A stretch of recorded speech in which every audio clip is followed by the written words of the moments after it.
Internasionalisasi dagang BASF. BASF ialah perusahaan di Indonesia yang telah beroperasi dari 40 tahun yang lalu atau sekitar berdiri tahun 1976. Di tahun 2020 ini, perusahaan mencapai penjualan sebesar 416 juta euro di Indonesia dengan jumlah karyawan sekitar 562 karyawan. Kini solusi dari BASF Solution yaitu berkontribusi terhadap kesuksesan para pelanggan di Indonesia dan di hampir seluruh industri, antara lain agrikultur, pangan, perawatan rumah dan diri, otomotif, cat dan pelapis, dan juga bahan kimia dasar. Strategi yang diterapkan yaitu strategi internasionalisasi dagang pada PT BASF ialah fokus ke pasar Asia yang berkembang pesat.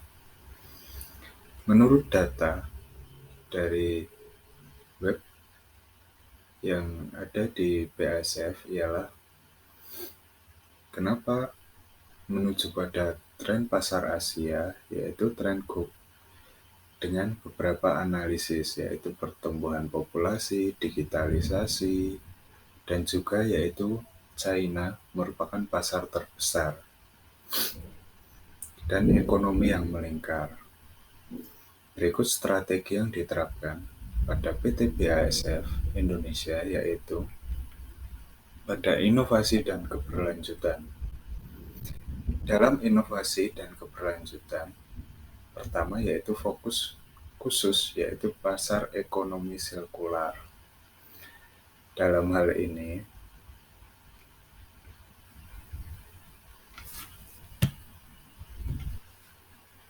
misal dari ekonomi sirkular yaitu perusahaan ingin meningkatkan penggunaan bahan baku daur ulang dalam produksi dan menutup siklus bahan dengan inovasi, mengembangkan model bisnis sirkular yang baru.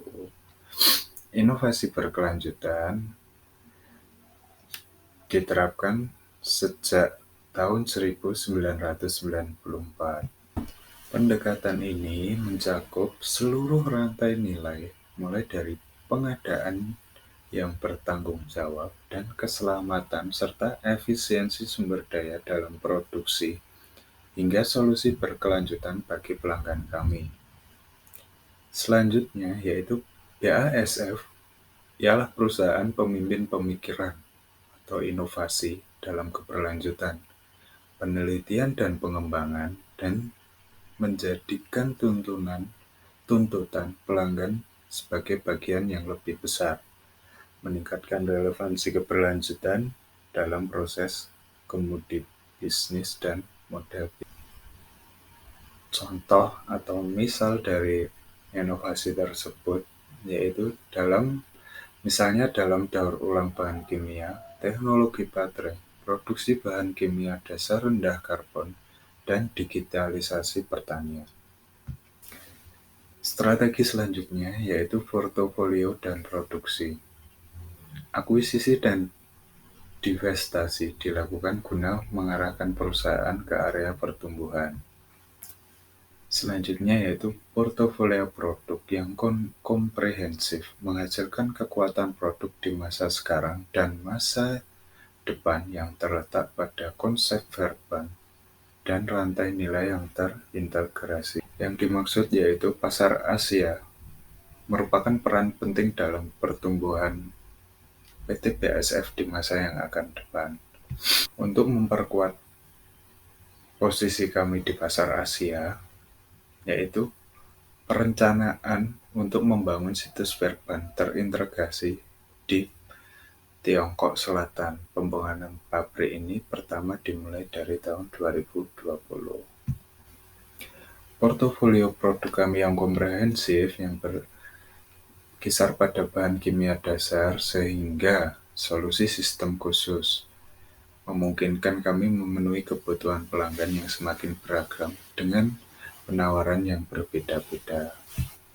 Berikut kekurangan dan kelebihan dari strategi internasionalisasi dagang PT BASF, yaitu BASF merupakan perusahaan internasional yang sudah berkembang pesat di berbagai negara. Dapat disimpulkan bahwa semakin fokus ke berbagai negara, maka semakin luas produk yang dihasilkan dan juga yang dipasarkan.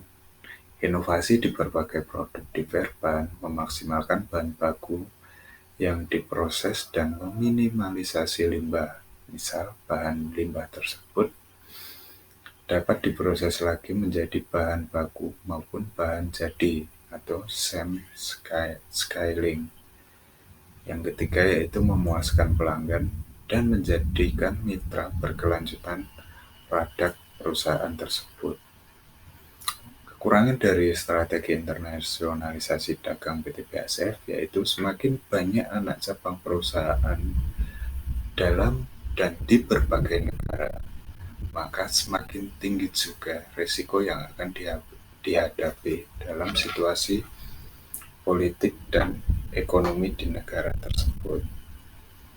Yang selanjutnya yaitu high risk atau yang risiko tinggi yang dihadapi karyawan dalam proses produksi atau jangka panjang, lingkungan dan kesehatan karyawan yang bergelut dengan bahan kimia.